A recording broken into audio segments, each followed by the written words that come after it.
Hey, last year I lost $50,000 on a flip. And I want to tell you about my real estate nightmare. If you stick around to the end, I'll give you some tips and tell you some things that went wrong. All right, so let's break down why I lost over $50,000 on my first flip property.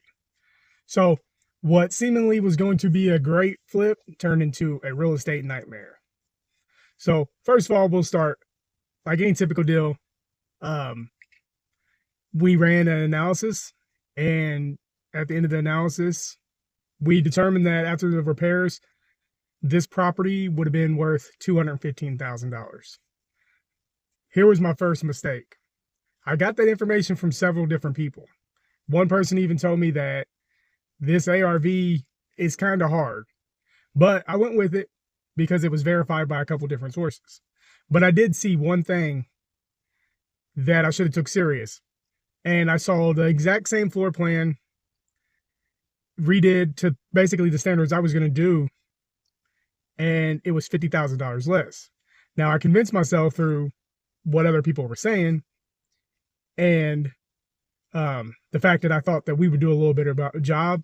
Plus, I thought it was on a much better street. It was about 3 or 4 blocks over, which can make a big difference. But in this case, as you stick around to the end of the story, it definitely did not. So this was just a regular about 1,000 square foot house. My plan was I purchased it for 105.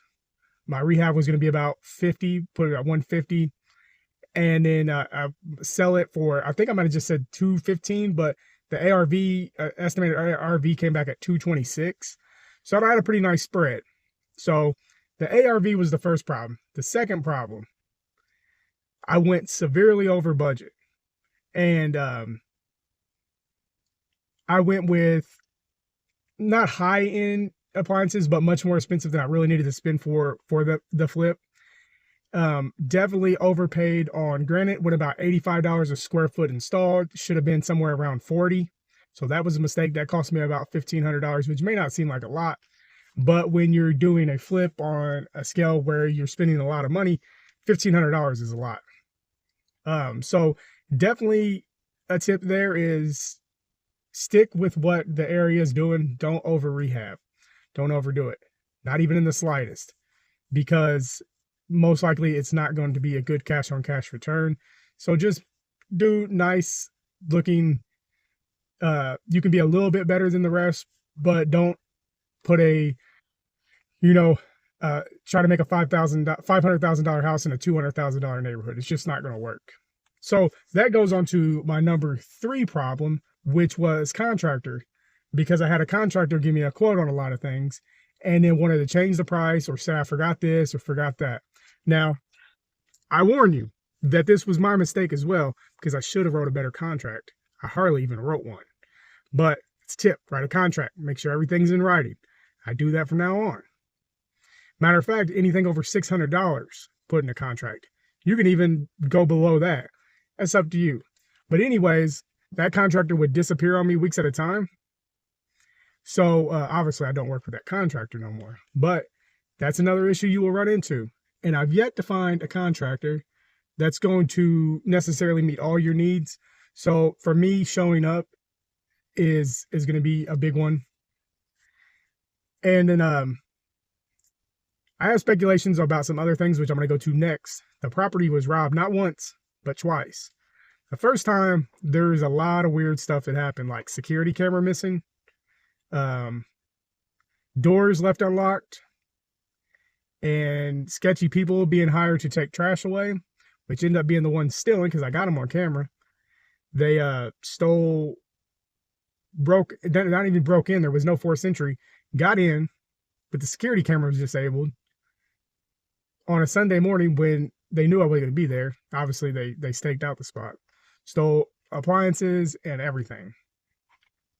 So that set me back about a month with insurance, replacing them items, big loss in time. Which leads me to the next thing. I turned what should have been about a 90 to 120 day project into literally about a 9-month progress, because as it didn't sell once after we got it listed, I started to want to make changes, thinking that some changes were going to make things better. So once again, listening to people, I start putting money into it that went nowhere, right down the drain. Seriously, right down the drain. And as I say that, I found out that that same contractor didn't even hook up some of the drains downstairs. So I had to have a plumber come out, fix that. So that kept piling on, piling on, piling on. So between going over budget, contractors, being robbed, trying to fix things that didn't really need to be fixed, is a combination of everything that made this a real estate nightmare. Now, I hold myself accountable for all these mistakes. If I make them again, definitely my problem. But I won't, but there will be mistakes made. But I wanted to get this out to you guys to make sure that you don't make the same mistakes I make. So all in all, the thing that truly got the house sold was what I should have been doing in the first place. Adjust the price. Just adjust the price. I know it hurts to say I went from what I thought my original listing price of $226 to me actually selling it at like $178. I actually even got a better offer than that about a month previous, which I should have took. Probably would have saved me about $5,000 if I would have took that first offer. So instead, I kept putting money into it, holding cost, and just make sure that you price these things right. And don't be afraid to do the price adjustment, because it's better to lose $10,000 instead of losing $50,000. Trust me, I'm still paying for it, and I will be for a long time. But in conclusion, in no way am I stopping investing in real estate. I'm going to do flips, still do buy and hold, and I'm also looking to buy apartment buildings at this point. So it didn't slow me down that much, but it was definitely my college education, and I'm definitely paying for it. Fortunately, my other real estate pays for it. I haven't had to pay out of my pocket. But it's a lot of lost money at the end of the day. But if you guys are interested in how the flip went, you can go ahead and check out the video here. And if you like real estate and you want to learn more, go ahead and subscribe to the channel.